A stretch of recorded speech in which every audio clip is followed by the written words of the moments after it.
L'Association de l'industrie touristique du Canada travaille fort pour offrir à ses membres et l'industrie les outils et les moyens pour faire croître leurs entreprises.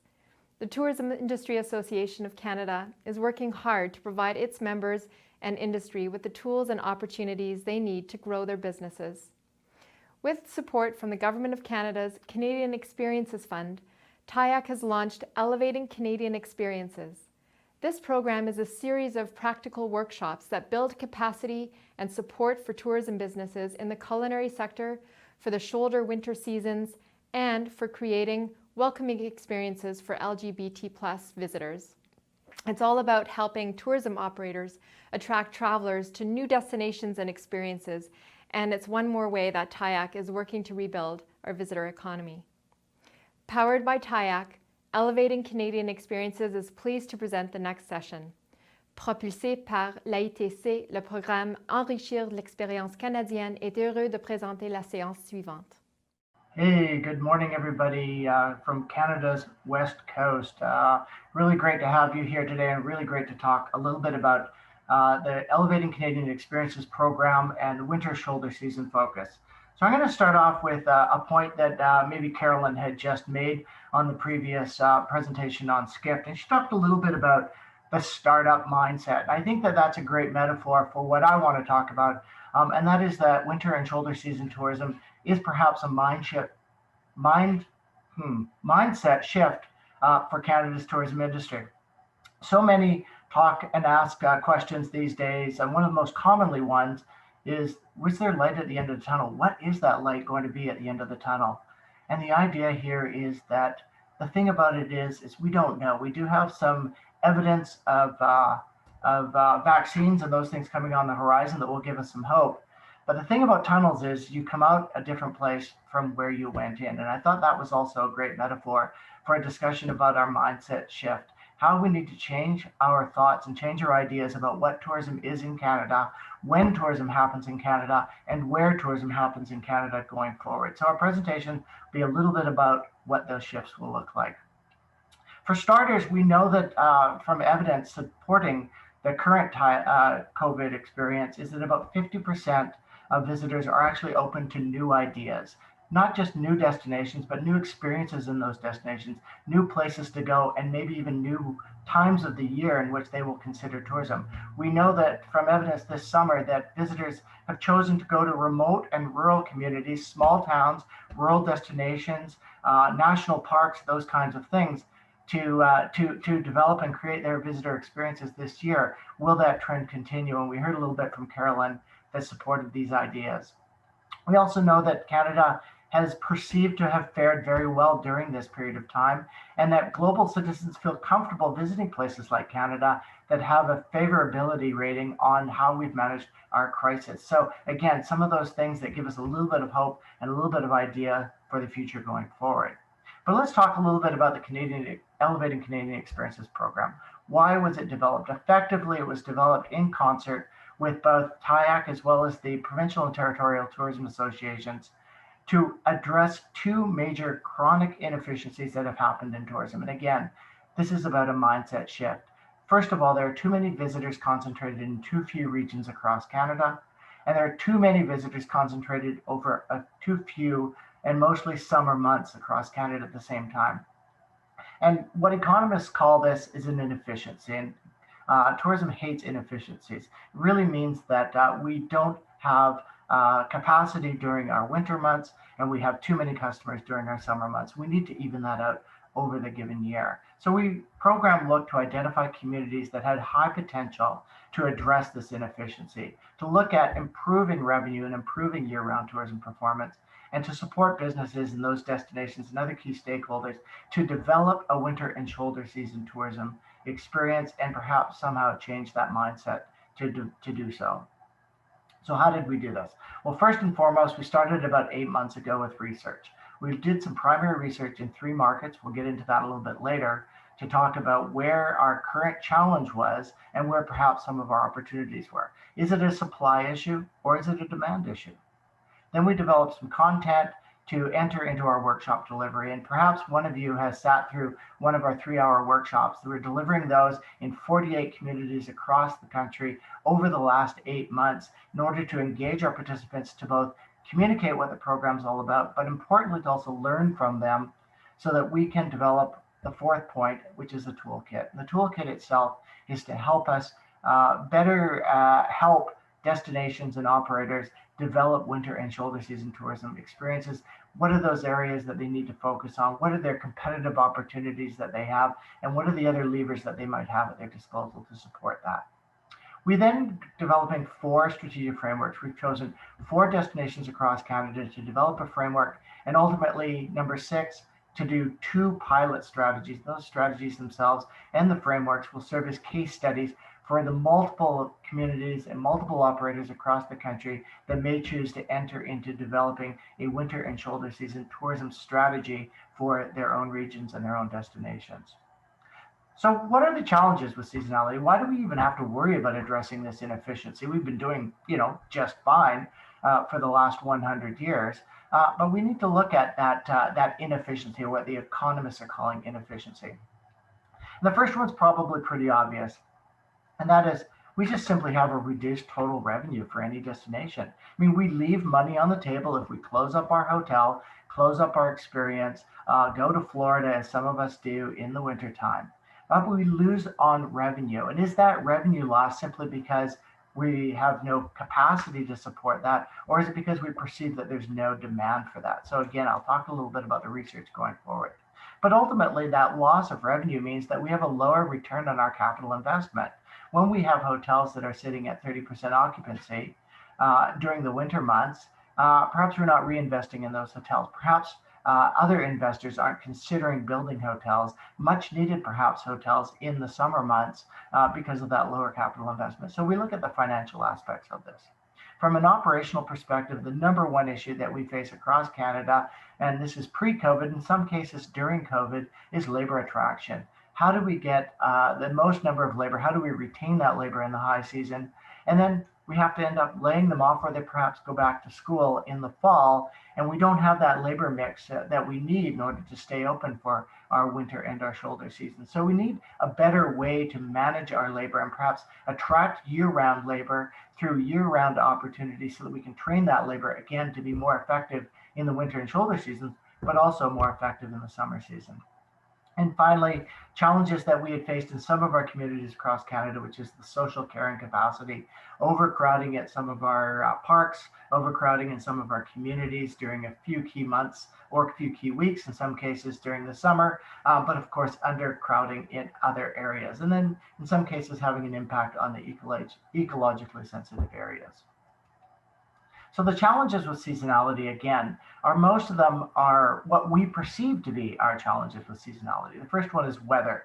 And again, we think, Canada's a cold destination. Why would anyone want to come here during the winter or during the shoulder season? It's dark, it's cold. Even we don't want to go outside, or even we go south when the weather hits. But as many of our participants have talked about, there's no bad weather, there's just simply bad clothing. So we need to overcome that mindset about weather having an impact on both our visitor experience as well as our own travels. The second one is calendar effects. And of course, when is Easter? When is spring break? When are some of those long weekends? Those have an impact on the timing decisions that we take in terms of tourism. But we also know that when the kids go back to school, seniors sometimes come out and travel. And there are people that wanting to get away for weekend getaways at any time. So the calendar effect does have some impact, but we can overcome those. The third one's really important. It's the interest by tourism stakeholders. And that really is that in some instances, in some communities, our tourism industry works very, very hard in the key summer months. And they need the break. And in some cases, they're not interested in opening up in the shoulder season, or perhaps not interested in opening up in the winter time, just simply because they have to recharge their own batteries. And finally, it's just simply an awareness of destination. You'll see from our research suggests that in some instances, people don't think that the destination is available or even open, or will there be places that are open to have an experience? What kind of things would I see and do during the winter or during the shoulder season? And again, this gets back to what I've lifted from Bruce Puntip from G Adventures, and he calls this the Achilles heel of tourism, the McDonald's in effect. And it really is, again, if our mindset has always been we're a summer destination and a summer destination only, and if visitors have the same mindset and hasn't changed, we kind of order the same thing, that we know what we're going to get from McDonald's, we know what we want off that menu, and we know that tourism is an insecure decision. And so we become more complacent about our choices. And again, if there's anything that we can do, that light at the end of the tunnel coming out the other side is a consideration that maybe we really need to rethink our destination, rethink the tourism experience at the destination. So what are our challenges? And again, this is a pretty clear and obvious graph. Most of us have the same kind of arrivals or hotel occupancy shape. It's a bell curve graph. It means that we have very few visitors during the winter, a lot more. It ramps up into July and into August and September, and then it starts to level off again. And again, this would look very similar in many, many communities across the country, unless perhaps you are a resort, a mountain resort, where it might look a little bit different, because I think mountain resorts have done a really good job, especially places like Whistler, in evening out their tourism visitation from summer to winter, and only have a few small shoulder season challenges that they need to address. So what is the winter and shoulder season? Again, March, April, and May, and September and October.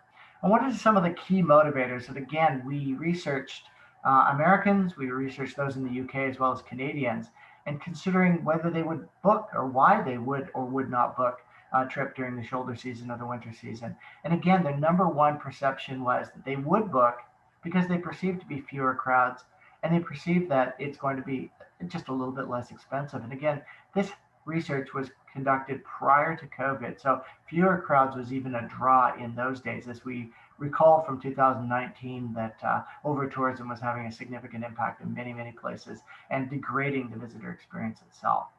There is very little evidence, though, that the profile of travelers that considered winter and shoulder season tourism differed very much from our summer, and that while the barrier for travel is this perspective of poor weather, which we can somewhat overcome, the other one was closed attractions. And those are things that we can overcome by creating a interest in our tourism communities to keep open and keep active during the winter and shoulder season. And the activities of most interest are very similar to those in the summer: sightseeing, food tourism, visiting national parks, and wildlife.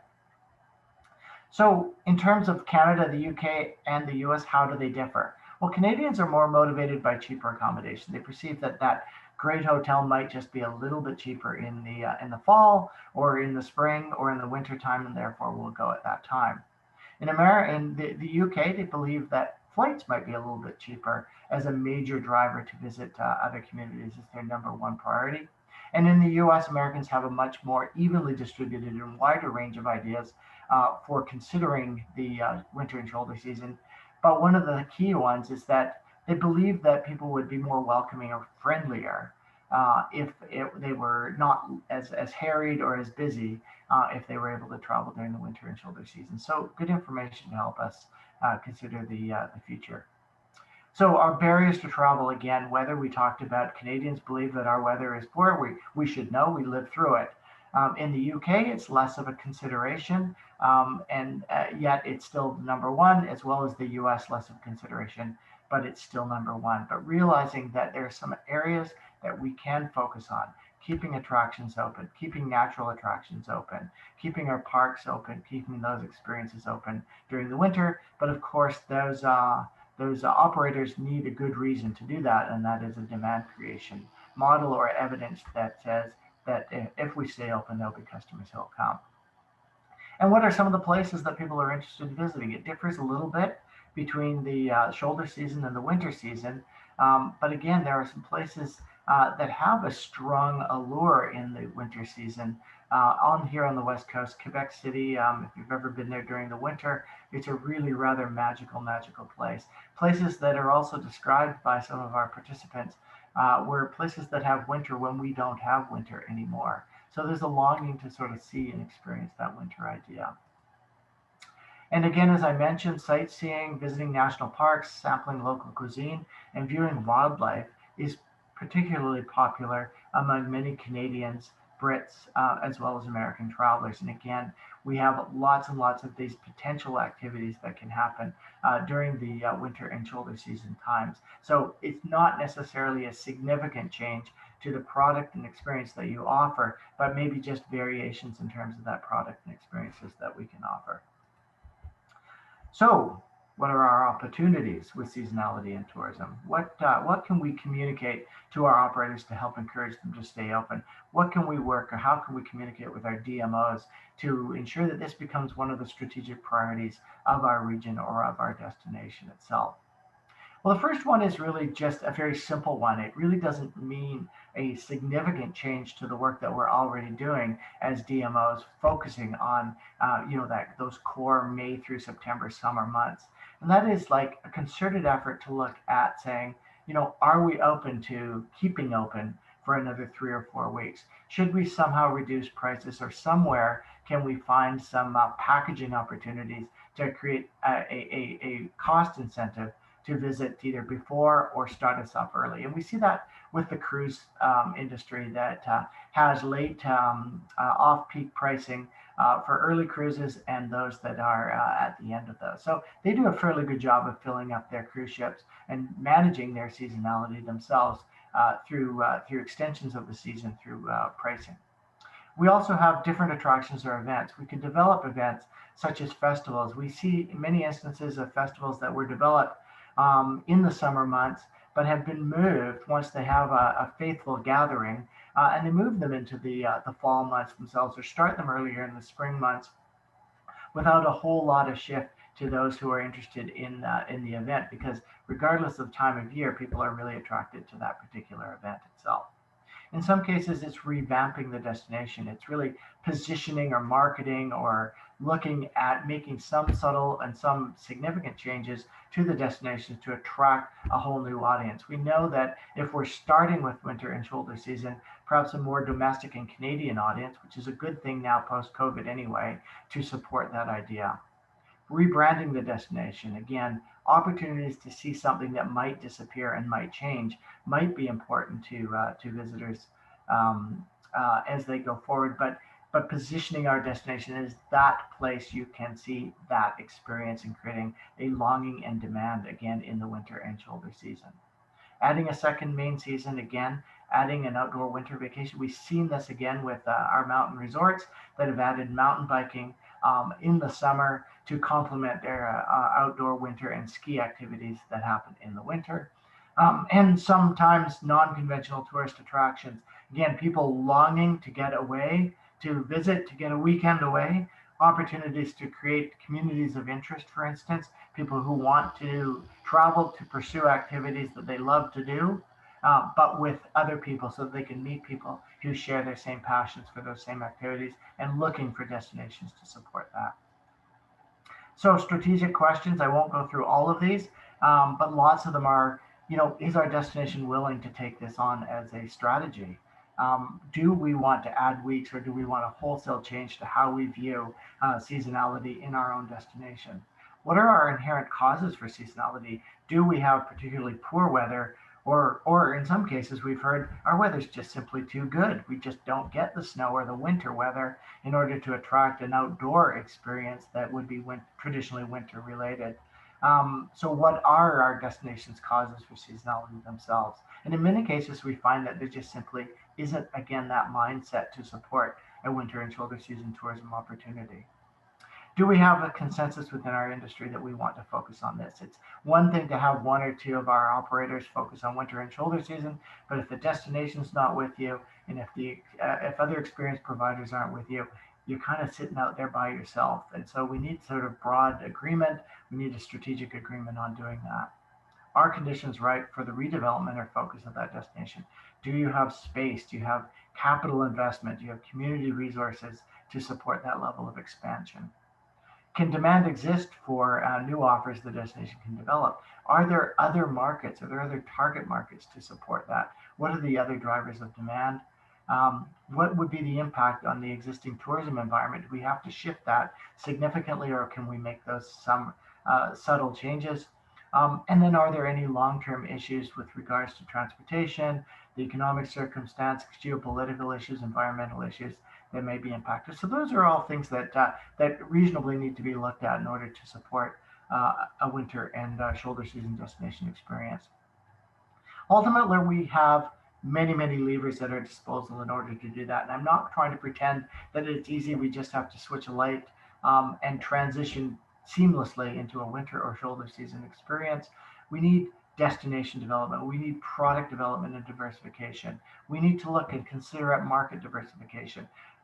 Getting away from that summer mindset that we're an international tourism destination and maybe focusing to start on our local or domestic market first, start to build up capacity to support a longer term, perhaps, international destination experience.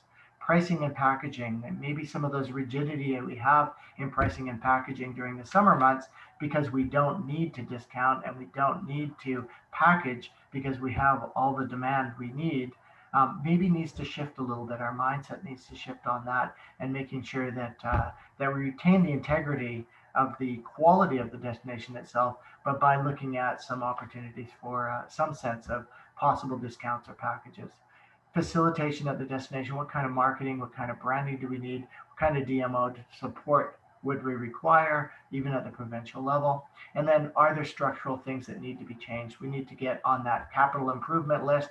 Do we need, if we're sports tourism, more arenas and more baseball fields? Because that's the area that we want to focus on in a winter and shoulder season experience.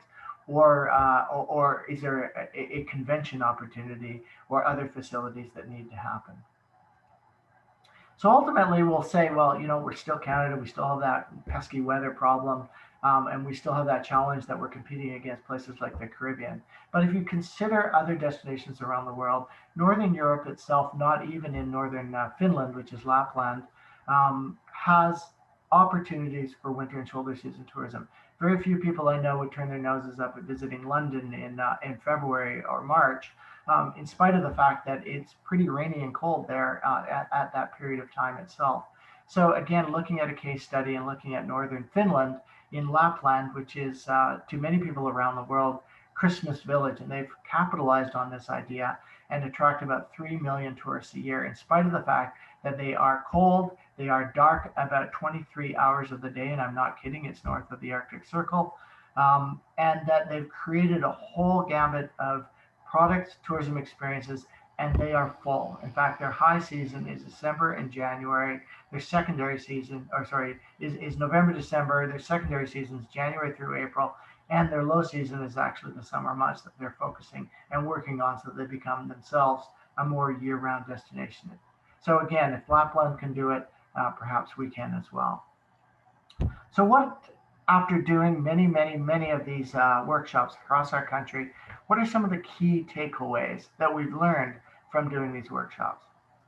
The first one is that staffing and labor remain a number one challenge. Well, number one challenge we've learned is really the mindset shift itself. It's saying, are we really committed to doing this? Will we consider this? Is this a priority for our destination? We know that especially post-COVID, there are so many competing priorities for DMOs. There's so many competing priorities for operators. And right now, operators are mostly just trying to remain solvent into the near future. So the mindset shift is required as the number one challenge, but we also need to address things like staffing and labor. Will we have an opportunity to get the right staff, the right labor? Can we train them? And can we keep them year round so that we can reduce the impact that we have to have on staffing and labor in our summer? Product and experience development, again, developing authentic marketing, partnerships and networks, addressing the weather, whether it's providing clothing for those who may not have that level of clothing in order to have those experiences. It's no different from going whale watching when they ask people to put on their suits. Can we provide parkas and snow pants for people visiting our destinations? It's just simply part of our operators' offering. Transportation and infrastructure, again, flights and air access, road quality, simple things like rental cars with snow tires are all part of that shift and that change. And risk and support for entrepreneurs. If they're going to stay open, they're going to incur some of those costs. What can we do? What can we collectively do in order to help them alleviate some of those risks?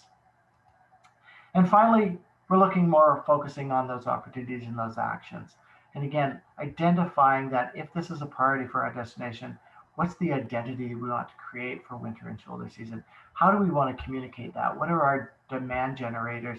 Doing what DMOs do so well in their summer months and applying that skill set into a shoulder season and into a winter month itself.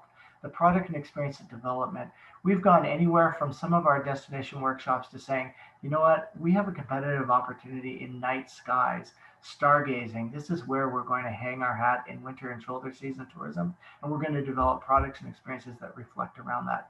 Other destinations want to focus on, a Christmas opportunity or a long weekend based opportunity. Others focus on sport tourism because they've got a unique competitive advantage because they have pond hockey experiences.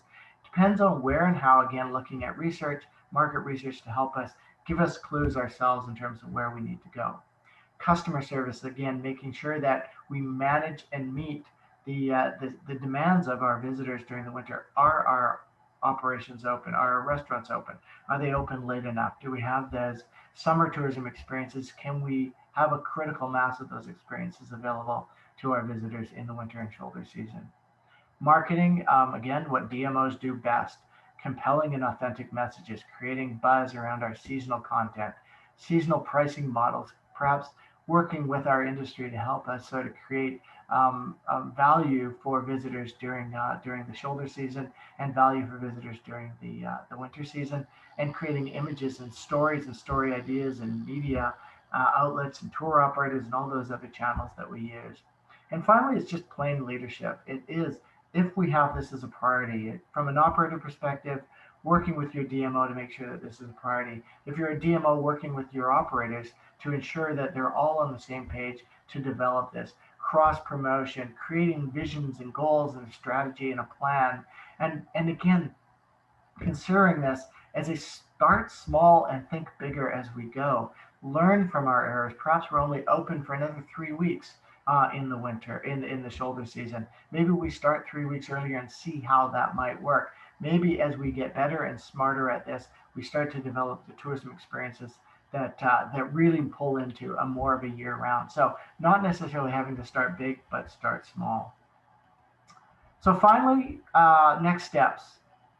We're developing our national toolkit. It'll be available into the new year. I would suggest go to Elevating Canadian Experiences anyway, learn a little bit more about the program itself.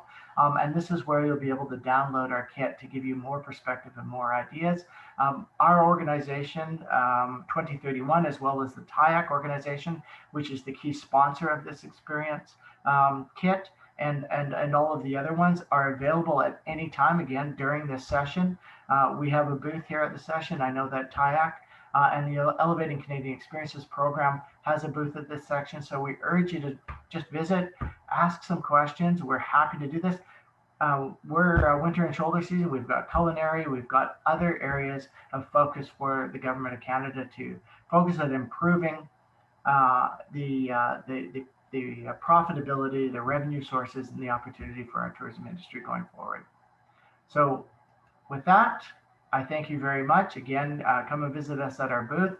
My colleagues Joe and Oliver are there waiting for you if you have any questions, as well as the TIAC booth and the Elevating Canadian Experiences booth as well. Thanks everybody for your time, and have a great rest of day. Thank you for joining us for this TIAC talk. Did you know that networking continues even after the end of today's sessions? Don't forget to save time to catch up with your colleagues from coast to coast to coast. N'oubliez pas de réserver du temps pour vous rattraper avec vos collègues d'un océan à l'autre.